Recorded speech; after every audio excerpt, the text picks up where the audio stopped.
আজি কলডিলৰ এখন ধুনীয়া চব্জি বনাবলৈ লৈছোঁ। এমুঠি মচুৰ দালি আৰু এমুঠি মগু দালি ধুনীয়াকৈ ধুই চাফাকৈ ল'লোঁ। পিঁয়াজ এটা কাটি ল'লোঁ, এইফালে আদা নহৰু অকণমান খুন্দি ল'লোঁ আৰু এইখিনি কলডিলখিনি মই ধুনীয়াকৈ কাটিলোঁ। কাটি অকণমান সময় নিমখ দি তিয়াই পেলাই ভালকৈ ধুই ড্ৰাই কৰি ল'লোঁ। তাৰ পৰা এখন কেৰাহীত আপোনালোকে তেল দিব, মিঠাতেল দিব, মিঠাতেলতে ভাজিব। এনেকুৱাবিলাক থলুৱা বস্তু মিঠাতেলৰ সোৱাদটো বেছি। আৰু ইয়াত যে দেখিছে মই গোটা ক'লা সৰিয়হ দিছোঁ।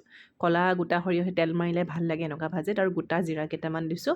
ইচ্ছা কৰিলে আপোনালোকে ইয়াত পাঁচফোৰণ দিব পাৰে যদি জিৰা নিদিয়ে, বা মেথি গুটি কেইটামান ফুটাই দিব পাৰে।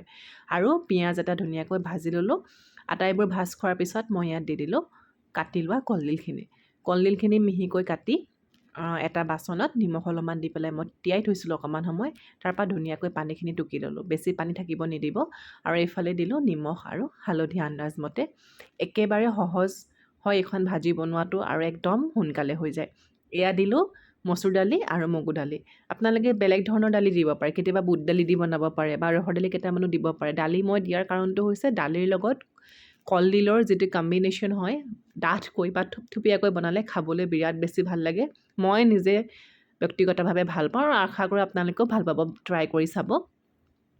আৰু মই ফ্লেমটো বঢ়াই দিলোঁ, কাৰণ মই বিচাৰিছিলোঁ যে অলপমান ভাজ খোৱাৰ দৰে হওক, ভাজি হোৱাৰ দৰে হওক। তেতিয়া মানে গোন্ধটো যিহেতু তাত ইনফিউজ হৈ যাব আৰু ভাজিখন খাই ভাল লাগিব। এতিয়া দালি আৰু কলডিল ভাজ খালে, এতিয়া আমি কি কৰিম, পানী এড কৰিম। আৰু এই ভাজিখন বেছি শুকান হ'লেও বেয়া লাগে আৰু বেছি পানী পানী হ'লেও বেয়া লাগে। একদম থুপথুপীয়া ৰুটিৰ লগত খাবলৈ আমি যেনেকুৱা ধৰণৰ চব্জি ভাল পাওঁ তেনেকুৱা ধৰণৰকৈ বনাইছোঁ। আৰু আদা নহৰু দি দিলোঁ। গৰম গৰম জহা চাউলৰ লগত এনেকৈ খাই ভাল লাগে। গৰম ৰুটিৰ লগত, শুকান ৰুটিৰ লগত এইখন চব্জি খাই ভাল লাগে। কেতিয়াবা কি হয়, বহুতে কলডিল খাই বেয়া পায়, সোৱাদ নাপায়, বেছি ড্ৰাই হ'লেও বেয়া পায়। এনেকৈ কিন্তু এপ্লাই কৰি চাব পাৰে আপোনালোকে, বহুত বেছি ভাল লাগে। এয়া আমাৰ কলডিলৰ আৰু দালিৰ সাধাৰণভাৱে বনোৱা ভাজিখন ৰেডি হৈ গ'ল। ছাবস্ক্ৰাইব কৰিব চেনেলটো, শ্বেয়াৰ কৰিব। Thank U.